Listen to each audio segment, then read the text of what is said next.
বিশ্বের প্রাকৃতিক সম্পদের বেশিরভাগ মজুদ আফ্রিকাতে। বিশ্বের মোট হীরার 50% বেশি মজুদ আফ্রিকার বতসোনিয়া, কঙ্গো, দক্ষিণ আফ্রিকা ও অ্যাঙ্গোলার মতো দেশে। দক্ষিণ আফ্রিকা, ঘানা, সুদান, মালিতে রয়েছে স্বর্ণের প্রাচুর্য। পারমাণবিক অস্ত্র তৈরির জন্য অত্যাবশ্যকীয় ইউরেনিয়াম উৎপাদনের প্রায় 20% নাইজার, নামিবিয়া ও দক্ষিণ আফ্রিকায়। এছাড়া ফসফেট, বক্সাইট, কয়লা, তেল এমনকি আধুনিক ইলেকট্রনিক ডিভাইস তৈরিতে বাধ্যতামূলক রেয়ার আর্থ ম্যাটেরিয়ালসও রয়েছে আফ্রিকা অঞ্চলে। তবে এত প্রাকৃতিক সম্পদ থাকার পরেও আফ্রিকাতে দারিদ্রতা ও ক্ষুধায় মারা যায় হাজারো মানুষ, যার বড় প্রভাবক এ অঞ্চলের রাজনৈতিক অস্থিরতা আর ক্ষমতার দ্বন্দ্ব।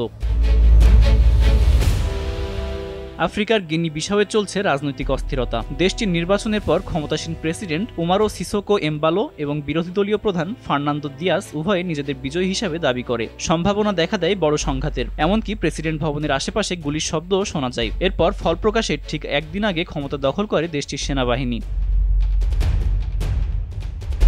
এদিকে সুদানে দেশটির সেনাবাহিনী ও আধা সামরিক বাহিনী আরএসএফের মধ্যে চলছে ভয়ঙ্কর গৃহযুদ্ধ। জাতিসংঘের মতে দেশটিতে হত্যা, দুর্ভিক্ষ ও নানা সহিংসতায় প্রায় 1.5 লাখ মানুষ প্রাণ হারিয়েছে। শুধু গিনা বিসাও বা সুদান নয়, আফ্রিকার বেশ কয়েকটি দেশেই বিরাজ করছে রাজনৈতিক অস্থিতিশীলতা। নাইজার ও গাবনে 2023 সাল, বুর্কিনা ফাসো 2022 এবং গিনিতে 2021 থেকে চলছে সামরিক শাসন। এমনকি মালিতে 2020 ও 2021 সালে দুটি সামরিক অভ্যুত্থান হয়েছে। এরপর থেকে রাশিয়ার মদতপুষ্ট ওয়াগনার গ্রুপের সহায়তায় পরিচালিত হচ্ছে সরকার। এছাড়া Ethiopia, Congo, Somalia, Cameroon, Libya সহ আফ্রিকার বেশ কয়েকটি দেশে নানা ধরনের রাজনৈতিক অস্থিরতা চলমান রয়েছে।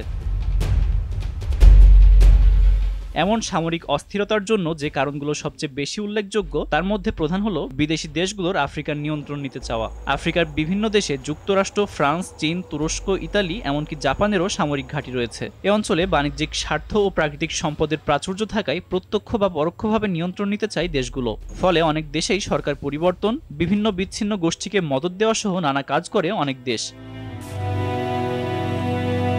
পূর্বে এ অঞ্চলে ক্ষমতার বেশি নিয়ন্ত্রণ ছিল ফ্রান্স ও তার পশ্চিমা মিত্রদের হাতে। তবে সাম্প্রতিক বছরগুলোতে ক্ষমতার রূপরেখায় পরিবর্তন আসছে। 2022 সালে মালি, 2023 সালে নাইজার ও বুর্কিনা ফাসো ও 2025 সালে চাদ ও সেনেগাল থেকে সামরিক ঘাঁটি প্রত্যাহার করেছে ফ্রান্স। বর্তমানে শুধু জিবুতিতে ফ্রান্সের একমাত্র আফ্রিকান ঘাঁটি রয়েছে। পশ্চিমায় ক্ষমতার পরিবর্তন হয়ে অনেকটা ঝুঁকছে রাশিয়ার দিকে।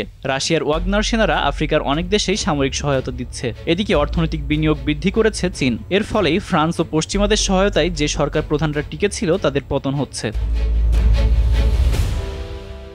এদিকে আফ্রিকার দারিদ্রতা, সর্বত্র ফসল উৎপাদন না হওয়া এবং বিভিন্ন গোষ্ঠীর সহিংসতায় এই অঞ্চলের বাসিন্দারা অন্য অঞ্চল থেকে পিছিয়ে পড়েছে। অন্যদিকে আফ্রিকায় 50টিরও বেশি জাতি, হাজারের বেশি জনগোষ্ঠী এবং কয়েক হাজারের বেশি ভাষা রয়েছে বলে অনুমান করা হয়। ফলে এক হয়ে সম্মিলিত শক্তিতে রূপান্তর হওয়ার পথে এটিও একটি বড় বাধা হিসাবে বিবেচিত হয়, যার প্রভাব পড়ে দেশগুলোর রাজনৈতিক অস্থিরতায়। আব্দুল মালেক, RTV।